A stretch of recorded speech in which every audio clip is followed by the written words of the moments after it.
All right, let's go ahead and call this Committee of the Whole meeting to order. If we can all rise for the Pledge of Allegiance.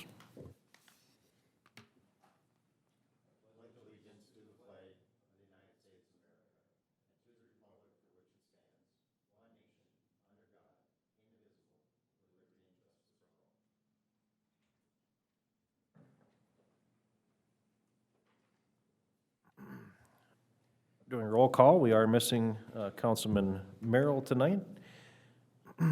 Do we have any public comment? Hearing none, we'll move on to our committee meeting items. We have E1, the Police Explorer Program, and Citizen Academy. We prepared this memo for you that kind of breaks down everything and what it entails with the community. And essentially, there is a financial note to it, but the biggest part that we get out of the police department is the collaboration with the citizens. So if there's any other questions, I'll answer them for you. Okay.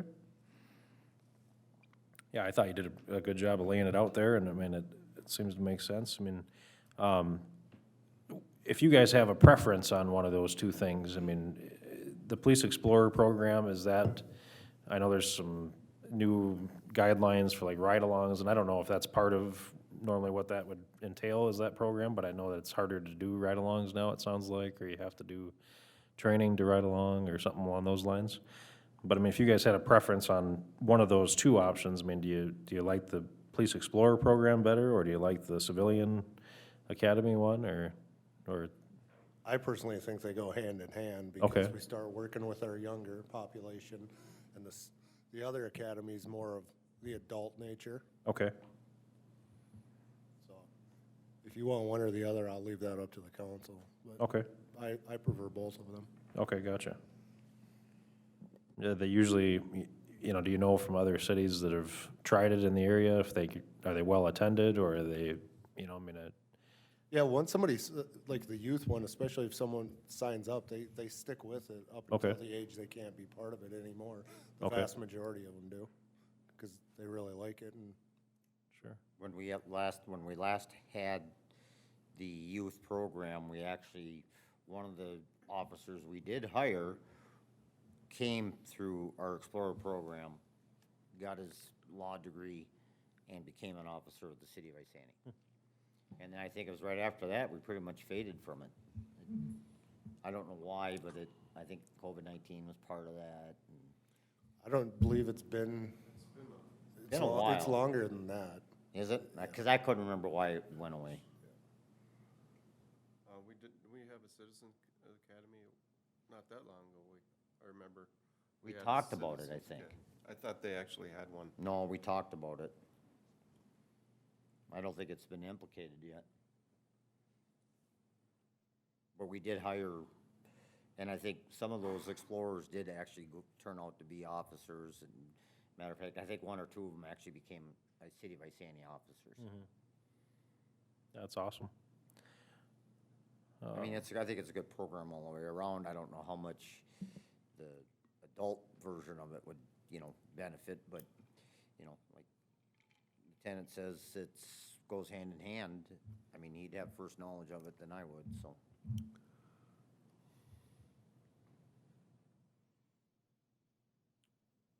We had police reserves, right? Yes, we have a few reserves right now, yes. That's mainly would That's come where- from the adult one, wouldn't it? Not always, no. Some of them are just reserves. We had one of our full-time officers came from the reserves. What, Adam Rocco? Nope. I think he was a reserve in Cambridge, I think, wasn't he? Yeah. Yes. Yeah, so I mean, it's definitely a program that's seen benefits for sure. Yeah, and I know this was something that I had brought up kind of at the beginning of the year, and we had residents that were asking for something like that. So I mean, that Police Explorer program though, I mean, what does that really entail? Because like I said, that ride-along part of it, I mean, is that part of what, I mean, I don't know what the Explorer program is, but, or like, what do you actually do in it, I mean? We actually train them in like things we do. Yep. And the law, and then when they go to the state championship, it's like a scenario. Okay. And It's to So they're see not how really much they- riding along with you guys necessarily or anything like that? Sometimes they do. Okay, Yeah. but we're still able to do that with, For them, we would, yeah. okay, okay.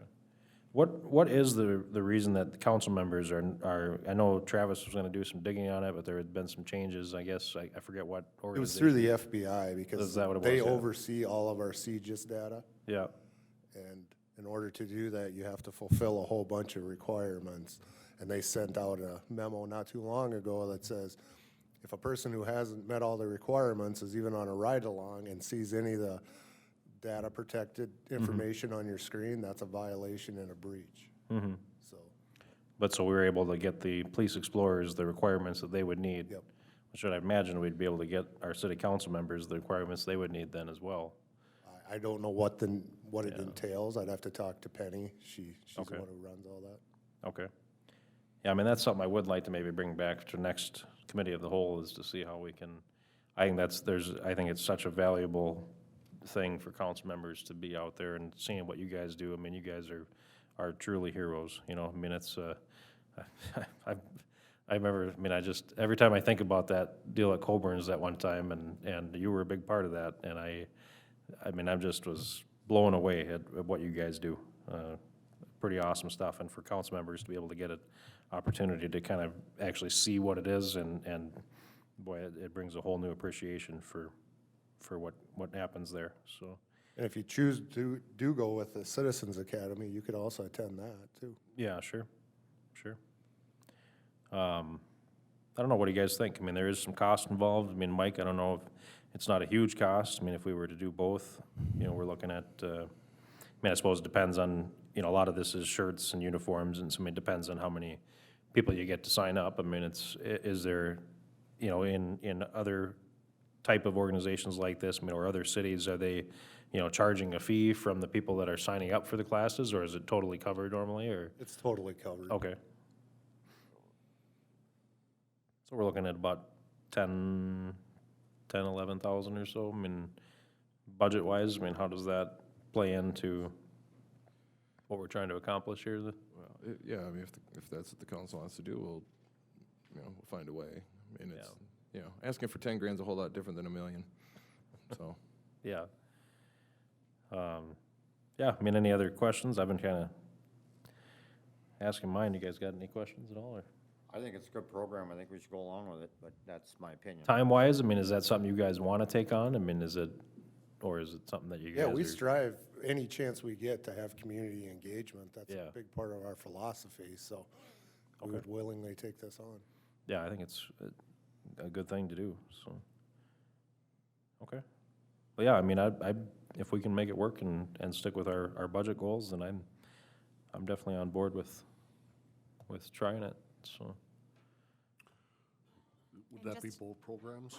Yeah, that was my question. Thank you, Councilmember Heeman. Which program are you specifically Yeah, I mean, I talking think about, the or both? 11,000 was both programs. I came up with 20,000 unless my calculator wasn't working Well, I right. got 6657. Am I off on that? 6657 and 3760? Yeah, there's no line there, so if you would have added in that 6,900 and some, yeah, that's the total Okay. So for the Explorers program. total for both, we're talking 10 or 11, right?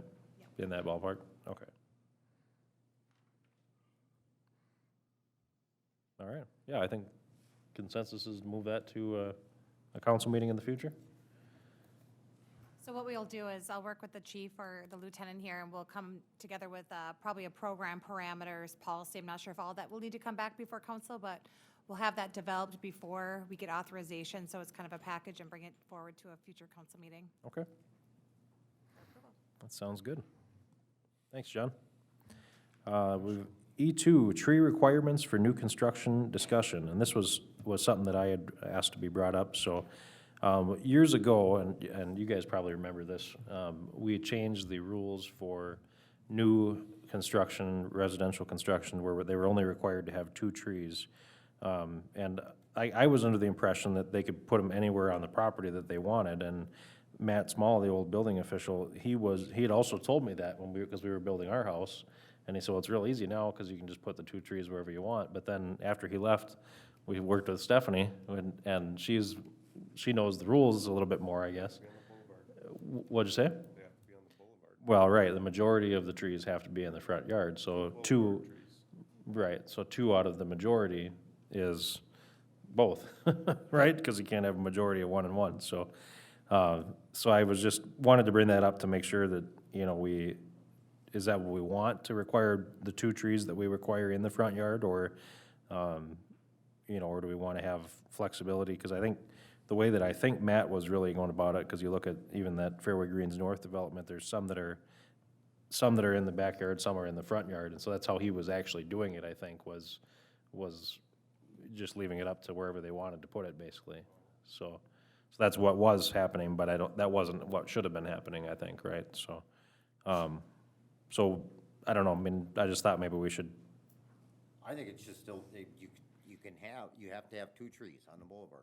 You want more, you can have as many as you want. right, yeah, I mean, that I don't was, care, but I still, the reason for that boulevard is a buffer zone and also to beautify the boulevard.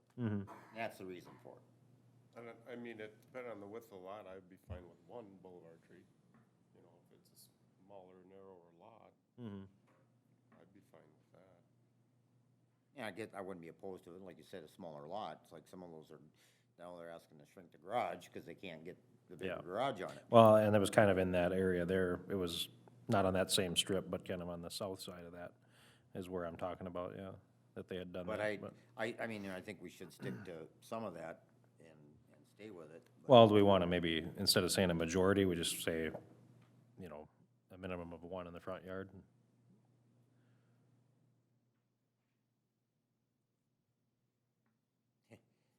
believe it or not, dumb as it sounds, but more trees is better for the environment. It sounds dumb, but they help produce oxygen. Yeah, I mean, I'm just coming at it from a perspective of somebody that, you know, they're buying a home and they want to have it how they'd like to have it or whatever. I mean, it just gives them more flexibility is all. I'd say if you go, say if your lot's less than 80 feet wide, 1, anything wider than that, 2. Councilmember Carlson, you're going with like the street frontage? Yep, the street linear frontage. feet? Yeah, I guess I wouldn't be opposed to that, because, you know, you look at it, you know, Most of your lots Yeah, are because if you are got a over skinny 80, lot, yeah, you don't really want two trees in there, yeah. But there are some that are smaller, Mm-hmm. especially with the smaller slab homes that are getting more popular on smaller lots. if you ask my Sounds wife, she'd say reasonable. no trees. Well, She's from North Dakota. That's the thing, yeah, She hates trees. that's what my wife said, but she didn't want the trees in the front yard. So, you know, that was one reason that I had thought about it more, because we were hoping to put them in the backyard, so.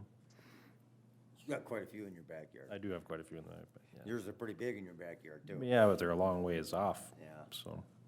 So like So what was that distance? 80 or more, 2 boulevard trees, 79 or and less, 1. I think that would be a good compromise. I think it's a fair compromise, Say yeah. 80 and less, and 81 or more, 2. Yeah, I'm fine with that. So the next steps for this will have to go to planning commission since Okay. the zoning ordinance changed for a public hearing. Because we're reviewing, we'd like to review, see if there's any other changes at that time, so the whole section can be updated. Is there anything else within this section that we feel should be addressed? I mean, I think there's still trees on there that you're not allowed to plant, correct? So, And this has trees, fences, all landscaping requirements within this section, or, yeah, section of zoning. And we rely on this section a lot. It's probably one of our most used, so. Yeah. Yeah, I mean, I guess I wasn't specifically looking for anything else to change on this, but the trees had been something that had come up in actual real life, and there was some confusion on it, so that's why I had brought it up, but yeah, I mean, nothing else that comes to the top of mind that anybody's mentioned as being an issue. Thank you.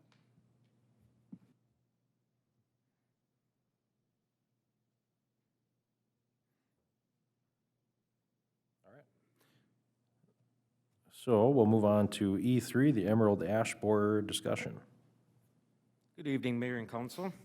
So Emerald ash borer has been moving north for a number of years and has reached the city of Isani. It was discovered just south of Towns Edge Road. We were notified by the Department of Ag of that. It's unknown how many ash trees the city has on public grounds and in right-of-way. All ash trees are susceptible to emerald ash borer. Ash trees can be treated as long as no more than 30% of the canopy is dead. Treatment is done every other year by injection. Staff reached out and got a quote for an outside company come in and do an ash tree inventory and to establish where the trees are located. To have a company come in would cost $1,250 per day. They figured it'd probably take 4 to 5 days to do that inventory. Depending upon how many ash trees, that would determine that. To treat the ash tree, it'd be $85 for a tree up to 12 inches in diameter and $6.75 per inch for a tree that's less than that.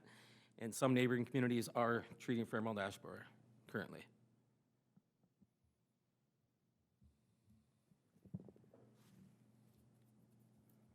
I mean, I guess I would, I gotta, I gotta- when I you gotta- said it'd take 3 or 4 days, I'm like, well, you figure Legacy Park up there, you got an awful lot of well, trees. that'd probably take a day alone just in Well, there. at least, yeah. Then you figure you got Rum River Preserve, or River Bluff Preserve, I mean. Some trees in there. I mean, that would be probably the 2 big parks that would have a lot of trees, I suppose. But I have to ask the question is, if other people are treating for this, then why is it, why haven't they stopped it yet? You know what I mean? If it's I think continued there to. is a cost, I mean, the cost prohibitive factor for residents. Councilmember Merrill wanted me to ask the question, I think that other residents are gonna wanna know this answer as well, is if the city does invest in treating some of the trees, which we know some cities are doing, they're putting it into their annual budget every year to treat more and more trees so they can get through instead of doing all that at once, because that would be also cost prohibitive. Are residents able to get in on the cost of what the city's cost, because it would be bulk trees being done, and if the residents could kind of piggyback on that to have some savings. I know that he has concerns, he has some tree issues, as well as other residents have reached out wanting to treat their trees, but if they're just treating one tree, it's more expensive than a company that's coming out to treat dozens of trees. And if they're gonna pay the money to treat their tree, but the city's not treating theirs, kind of defeats the purpose, you know?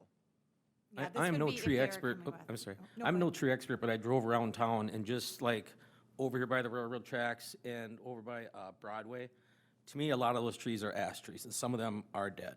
And I didn't really look into an ash tree, how to identify it until after the Department of Ag reached out and said, hey, you got an ash tree dead in town, and it spreads fast. So it hasn't been planted, I think, for 20 years in parks or something like that, that they were planted. But I think Matson Park, I believe those trees in Matson Park are ash trees as well. And we're hanging over the playground there. So I'm not an expert, but just in research, looking at the leaves, and all the leaves are starting to change a little bit. It's harder to tell, but an expert would be able to tell by the bark and whatnot, and how the leaves are growing, that that's an ash tree. So it is something to consider. And once we identified, if we do go that route of how many trees are we talking on at least public property, not the right of way, just public facilities or grounds like the parks and such, to look at what kind of costs we are looking at to treat them, and then maybe at that time, the council could make the decision if we do want to make that investment, spread it out over X amount of years. I know staff is looking to get grants if possible, but other cities we've heard are putting additional funds into it just to try to combat the issue so they don't end up with a lot of dead trees. And now they have that issue as well, is taking down a lot of trees and disposing of.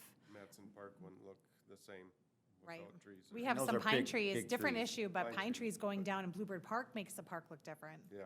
Yeah. George, you probably got some ash back behind your place. Not that I know of, but I'm gonna look when I get home. I Is this would- a yearly treatment? Every 2 years, right? Every other year. Yeah. If you treat this tree, you don't have to treat it next year. You can skip that tree and treat that one the year after.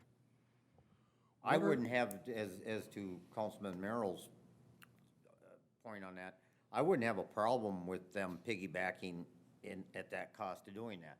Just making sure that we get reimbursed for it, because we don't wanna leave, like, I don't have any ash in my yard or around me, so I wouldn't wanna have to endure that cost. So I just wanna make sure we get reimbursed for it from the residents. I have no problem with them paying the same rate that we are. I agree with that. I have absolutely no problem with it, just as long as we get reimbursed for it. Well, there are some things that happen, like with projects, if we're doing a street project, for example, and someone wants to do their driveway, that doesn't get tied into our project for them to pay through the project. They work with the contractor separately, get the same rate per se, but that's kind of on their own. We don't even partake in having a transfer of funds or anything. So I would imagine we could work something with a contractor who provides a service to work with residents if they want, and there would be no pass-through. I guess I would, my initial thought was gonna be, well, let's just let Mother Nature take its course, but, but it doesn't sound like that's gonna be the popular opinion up here, so. But I would say maybe, you know, we've basically got two parks where we've got a forest in the park, would be Rum River and then Legacy. I mean, is there really a reason to have them search through all of that property for a few trees? You know, I think maybe we say our main parks that we have only a few trees at, those are obviously more important to the appeal of those parks, right? How far can it go, as far as spread? I mean, travels from through the roots, doesn't it?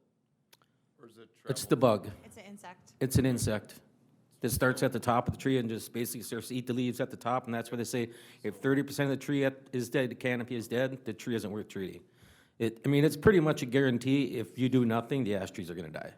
It's just, it spreads that fast. I mean, it was just discovered it, I mean, a couple years ago, it was in Bethel. And 2 years later, we're up here, and as I drive around, I think it's been here for a while, because I think some of these trees are infected by it. That they used to have the traps just on Yep, south. yep, they used to hang Just those, on like a Whiskey Road, purple there trap was- up in the tree, determine if they were here or something like that, yeah. Yep, and they didn't find anything then, but it's been determined that an ash tree by Towns Edge Road is dead. And we're in like a quarantine area, you can't bring any brush from an ash tree north of 95. It's gotta stay south of 95. And along with there being grants out there, the state is allocating funding for this. I think the DNR and the state is actively trying to get this under control. So we can try to tap in as many resources as possible to try to get assistance. I think Or treatment. I agree with Mayor Gordon. You get out in that Legacy Park. Well, yeah, I back don't in wanna there- pay them to hang out there for 3 days, you know? No, and Yeah. if they're already at that point, I mean, we should protect the ones that are alive that you know, are in the parks. It's $1,250 a day, and if you knocked off 2 days for them going out looking at, you know, $2,500. You know, I mean, I think though that they're pretty good at identifying, they're pretty fast. Those two parks alone are gonna take the most time. To have them swing through Matson, that's gonna be pretty fast. Oh, yeah, that's what, yeah, You that's know? what I'm saying. I think that would, But if those they two were- parks would be the ones that I think would be the most time consuming. I mean, the Yeah. rest of them should be, you know, you could sit in your car probably and assess the Exactly, situation. and if they you know, were able to assess how much, what the percentages be by looking at it, which I imagine they can pretty easily, then we would know if there's even, hey, you got 50 trees out there, 25 are only worth treating. It'd be kind of nice to know that versus just 50 trees. They can do that kind of assessment at the same time of counting. I think we should look into the grant and see if we can get money for it, and that'll help us make a bigger decision on how far we want to go with it. You probably would start, I would imagine, on south of town, and every year you work further towards the north, since it's coming from the south. Yeah, more than likely. I mean, they haven't planted them in residential areas for a long time, so like, you know, 6th Avenue and that area down there, that might have some ash trees planted there, because that's an old development. You know, the stuff over here that's, you know, the northwest corner, probably not have as many. There might be some in the association there, because some of those trees are pretty mature in there, because they would have been there for a long time. But some of these, you know, newer developments, not gonna have anything in them, because they just weren't planted. We'll have to look at the specifics for grants, but they're likely going to want an assessment, not an assessment, true assessment, but they're going to want to account how many you have as they allocate resources and to try to be competitive for these grants. So if you, I think it mean, would be worth the investment to find out what we have and how many, to then try to get the money for treatment. I mean, if you got, say, as an example, Legacy Park, say they find 20 of them in there. Couldn't you, like, I mean, cut 10 down and only treat the other 10 to save money? You wait for the tree to get the emerald ash burn and cut it down, sure, yeah, I mean, there's I mean, options there. I'm not wanting it logged off, but I'm thinking, you know, if it's just 1 year and you walk, you know, another 100 yards and there's another one, or, because I mean, there's all kinds of trees in there. Oh, yeah, yeah. And there's a lot of oak trees in there too, and oak wilt is another one that, you know, you can't treat for the oak wilt, really. I mean, they can cut the roots around the oak trees, I guess, but, you know, it spreads, it went through my neighborhood. I lost a lot of oak trees.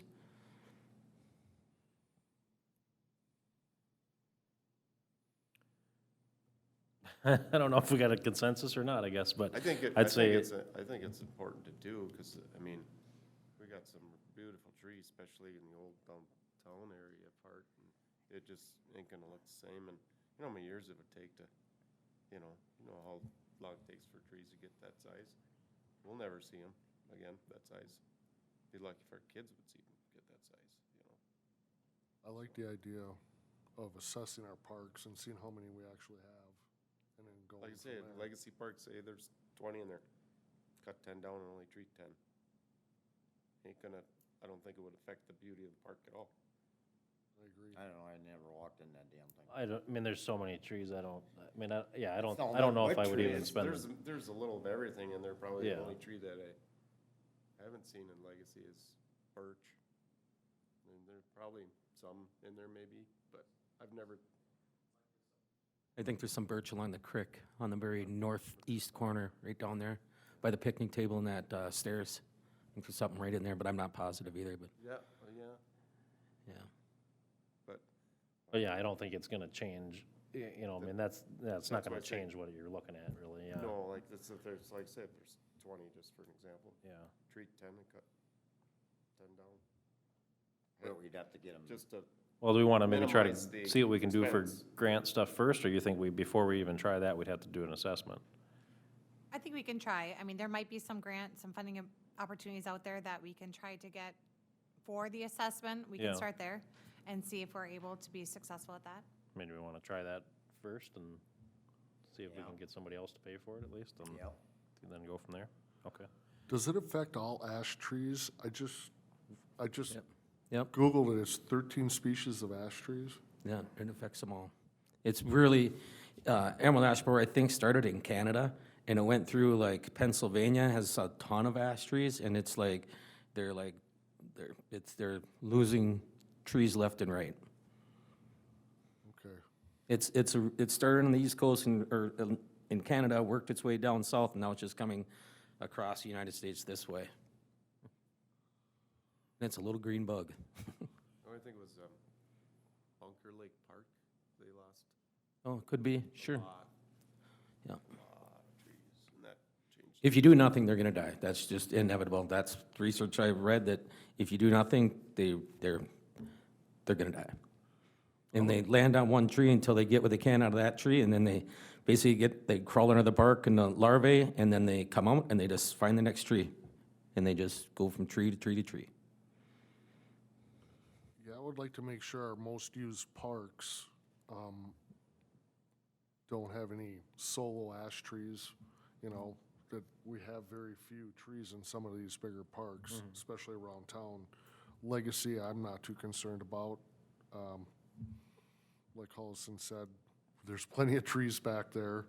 I don't know if we'll be able to keep this whole thing under control and just let nature take its course, but maybe pick out trees that we definitely want to keep, at least on the city end of it. And the residents are, I would think, are responsible for their own trees. But I don't think it's a problem to have them piggyback on what we're doing, though. No, I don't think so. Right, either. right, I agree. Okay, so we're gonna look for some funding on that, and, So we'll look for funding. Maybe as staff dives into it, I'll provide some updates in our admin updates weekly that come out and just keep you informed. okay. Moving on to E4, park dedication discussion. So what we currently have in our zoning code is that park funds, so these are park funds from developments that come in, development park fund fees, shall be used only for park acquisition or development and trail acquisition development. So in researching this topic, I did find out that we are able to use park dedication funds for items such as capital improvement, replacement items of park structure items, not for any maintenance or repair. So the way that we have Fund 920 outlined, we clearly do outline things that are for capital outlay replacement.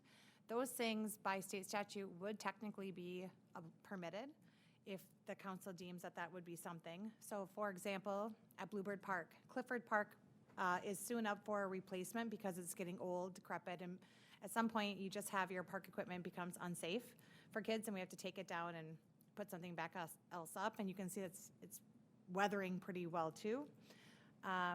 If we did decide to go through planning commission, go through the proper steps of a public hearing, we could revise to be able to use those funds to pay for something such as a replacement park equipment like that. So I'm looking for direction if we do want to change. It is great to have the park funds sit in a fund like we currently do and use those for new park amenities, which is what we've done the whole entire time I've been here in 10 years. But perhaps we might want to revisit that. Be more flexible. Yeah, I was just gonna say, Like having the flexibility would be huge. Can use them for Emerald Ash Borer in the parks. Maybe if we bought the equipment, do our own treatment. So it couldn't be used for just replacing a slide that was broken, or anything like that, but Basically replacing, you just can't repair it. replacing full structure thing, kind of things, yep. Yeah, I mean, that's a huge change compared to what we've always Stuff's operated under. Really expensive too. Yeah, It is, and we want to keep it looking nice. Bluebird Park is getting so well used, as it has been for years, but it is really showing its age, and we've tried to do as much as we can of repainting the metal bars and, you know, replacing the slides and the tunnels and things, keeping it looking vibrant, but it is definitely showing its wear, and it would be nice if we had the ability to take that older equipment, maybe put it to a different, not as used park, put something new there, kind of exciting for the community. Where's this gotta go? Planning commission? It needs to go to the planning commission, and we'd have to post for a public hearing after we drafted new revised language. And we do, at that time, I'd recommend that we look at how we collect those fees. Right now, we have a percentage. I know back, previous community development director before Stephanie recommended that we look at how we're collecting or like the process or formula, so to say, of how we collect those fees. So we would look at that entire section and then bring it back with a public hearing there. I recommend we do that. I agree. sounds good to me. I think there's also potential to look at a percentage of the funds you spend on save for new park equipment versus replacement also, because we do have like Fairway Greens North, that park area that's not being used yet, and other parks that we could use and we're growing. So just, I don't know, I think there's a lot of ideas that could come forth from this, just on good ways to use it. And I don't disagree that Bluebird Park's a great place that could benefit from the money, and I know benefits the whole community, so. Yeah, it's awesome news. Okay. All right, moving on to E5, the cat regulation discussion. So this is one that I had asked to be brought up. I had a resident, he's over on the southwest side of town, and I'm familiar with kind of the complaint that he had on a personal level as well, but we've had some issues with stray cats kind of running the neighborhood over there, and he was upset about it, and several other residents I know have mentioned it as well, and you know, right now, we really don't do anything about nuisance cats, and I don't know, I mean, I don't think we don't do anything, do we? We don't have any ordinance saying that you have to keep them on your property or anything like that, as far as I understand, so. Correct, we don't have anything currently that lists that there's maybe a maximum number of cats, that your cat has to be contained, not to feed feral cats. We don't have anything currently.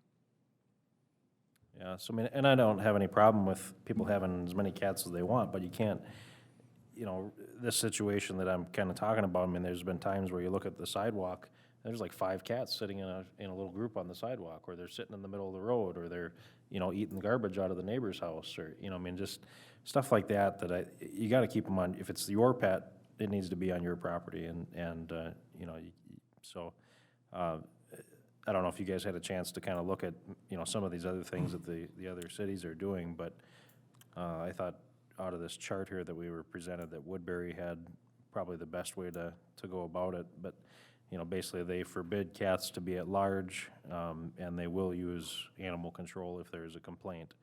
They'll address it and take care of the problem,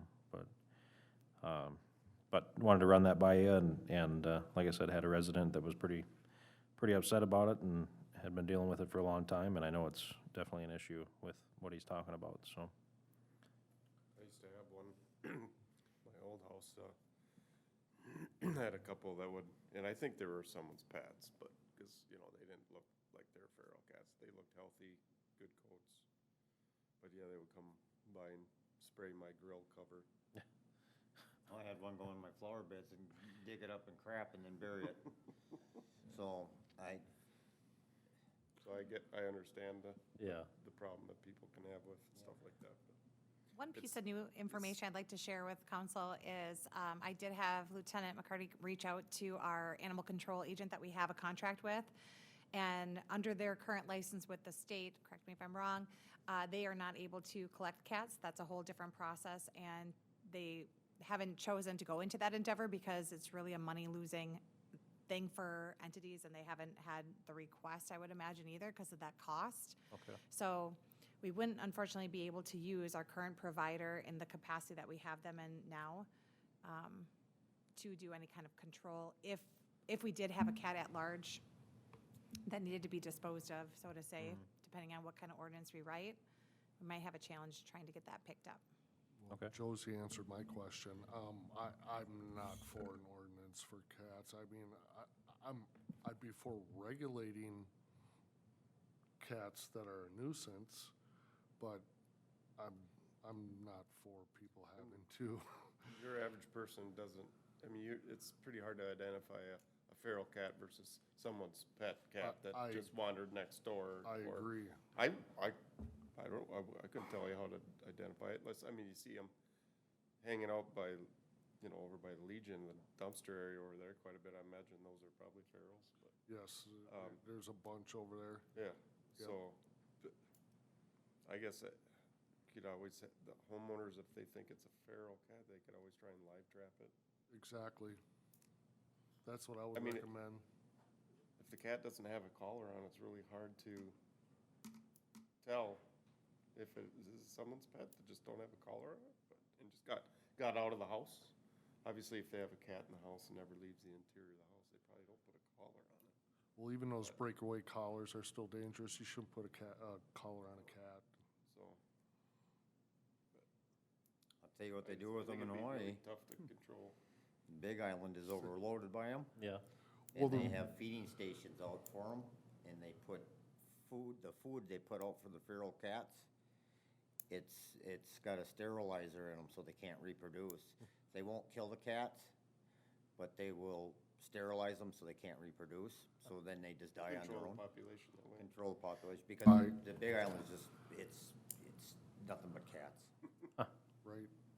and they're all ferals, so, Yeah. I mean, that's what they do there. Well, they're stuck there, see, They get So washed cats- in, they get washed in from tsunamis and most cats can't boats or swim whatever, very and then well. they swim to shore. It's weird, but It's hard to regulate them. I mean, the reason you can't put a collar on a cat is because they like to climb a lot and they can hang themselves on branches if they slip out and the collars get caught. We've put breakaway on our cat and it never lasts. He comes back without a collar all the time. I mean, I don't hate cats or anything, I'm just saying, I mean, I would never want one personally, but I mean, I don't, they're okay. I like their idea of trapping him if he's having a hard time with them, and I mean, One don't know what challenge else that to do. also comes from what may, if we were to regulate and say, you know, not to provide, I don't know, refuse shelter for a feral cat, what do we do if we have that in city code? How does PD enforce that? Because if they're gonna say, well, that's not, I didn't allow the cat to be here, it just came here, how do you ticket them for having the cat that lingers? Because I'm not sure how these think cities even enforce that. I don't know. I don't, we can't, and then Well, because some cities Well- are regulating as Well, the mayor Woodbury, said. Woodbury, it says uses animal control for feral cats. I mean, somebody's doing it because they're using them, and they only use it if there's a complaint. that maybe But- just a place down there, Could be. only handles metro area kind of thing, maybe? They're not And- requiring Well, a it says, license. Cambridge uses them. It says Cambridge immediately destroyed. Yep. Boy, you're gonna have some pissed off residents whose cats Well, that's the get thing, yeah, loose. is you, yeah, right, you get a cat out on the loose and it's your pet and it's not a feral cat and then you, but I mean, I know the situation that he's talking about is, I should have taken a picture of it one day, because there was 5 cats sitting on the sidewalk in a little group, and I know he's frustrated, and I know all the neighbors kind of around him are upset about it. Rub a little kerosene on his hind end, it won't come back. Hey, you said it, not me, and, Well, was the old thing we did on the Or farm. you could, yeah, and if you live trap them, and obviously when they're live trapped, you can, if there's no collars on them, I've seen some then communities you that, just gotta figure out what to do with it after that, you know? I mean, would you guys be opposed to seeing maybe who Cambridge uses, just to see, maybe we can ask Cambridge how they go about that? I mean, how do they? Jeffrey reached out. I mean, when some of this information was collected, Yeah. not by myself, it was Ms. Strand and also some of the staff over at PD. Yeah. It's possible that some of that could be old language and they don't even enforce it. But we can dig in. We were just combing through ordinances and such of the city. So I can definitely reach out to the city of Cambridge and find out if they actually Act on it. do act on it and collect cats and who does it. I could definitely can report back. So let's get some more information on it. Yeah, because, yeah, I mean, we don't want to do something that's going to lead to more issues than what it is now, obviously. I mean, it's, I would like to see one more option looked at. If we have a problem with feral cats, and I think there are some pockets around the city of trapping those cats, neutering, spading those cats, and then releasing them into the wild. What a lot of cities do is they'll clip their ears to identify them as feral cats, so they'll take just one ear and clip off the top. Yep, some cities, and Ms. Hillesheim does know of some of those. I know Minneapolis will do that as well. They have pet clinics, and they will do that. Barn cats, too. It's all my cats have clipped ears. Yep, But, one of ours does. yeah, and then they give a fairly reduced rate, because it is so incredibly expensive to go to a vet to get that done. Yeah, So, I just had a female cat that I inherited from my dad. Brought that cat in to get fixed. It was $350. No, it's not cheap. at those clinics where you can, if you're going to clip the ear, so then if they are running around, you know that they are fixed. I believe it, at the time, it was like $68, so quite a hefty discount. Yep. well, yeah, I mean, if you guys don't mind, if we could just maybe get a little more info on it, and just, okay. All right, anything else, or otherwise we'll look to adjourn here? Motion to adjourn. Second. I have a motion to adjourn from Councilman Lundin and a second from Councilman Collison. All in favor, say aye. Aye. All opposed, same sign. Motion carries 4-0. We are adjourned.